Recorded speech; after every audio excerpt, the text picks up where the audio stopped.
Many people have already pointed out some very interesting details from the concept art of the first Breath of the Wild that could possibly tie into the sequel. From this artwork of a floating island with Ganondorf sitting atop its peak, to this one of Link with a missing arm and many different types of items and abilities seemingly taking its place. Which begs the question, when will we see a full-blown Army of Darkness chainsaw arm attachment? But on a more realistic level, it seems that the concept art for Breath of the Wild could be hinting at what the sequel may entail. I mentioned before the floating island and Link's modified arm, both of which have obvious presence in the teaser, but another sign to this is Zelda's short hair. Granted, there are many different variants to Zelda's hair and even Zelda herself, there's no denying that this is the hairstyle used for the sequel. So with those examples given, let's look at some other pieces of concept art that could have some significance for Breath of the Wild 2. Firstly, let's take into account that with Ganondorf's resurrection, Hyrule will be undergoing some serious change in likely many ways.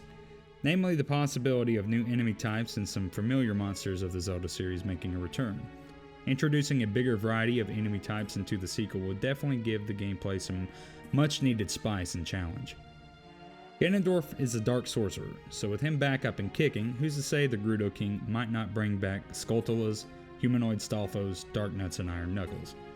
One piece of concept art that could hint at Iron Knuckles specifically is this one of an almost humanoid guardian. Perhaps this could be one of the unknown guardian types Princess Zelda mentioned in her research notes. Alongside the enemies we know that are staples to the Zelda games, concept art also shows these nightmarish creatures.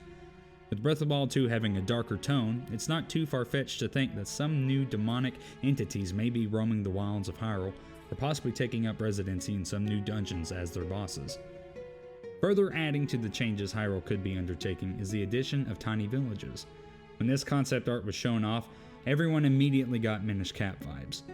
Game director Hidemaru Fujibayashi said that he had great regrets that he couldn't include this into Breath of the Wild.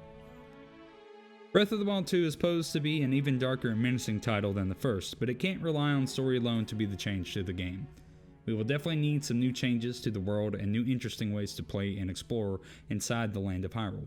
Perhaps some of these images from early development will have some kind of importance to Breath of the Wild 2, but it's still way too early, and with so little information, no one truly knows how this new title will play. Nevertheless, I think it's safe to say that the Zelda team isn't afraid to experiment here and there, so who knows, we might have evil Dark Souls bosses, or even Minish Cap villages. But that's going to do it for this video, guys. Subscribe if you would like more Breath of the Wild 2 content. Thank you guys so much for watching. Like the video if you liked it, dislike it if you disliked it. Take care of yourself and each other, and I will see you guys in the next one. Thanks so much.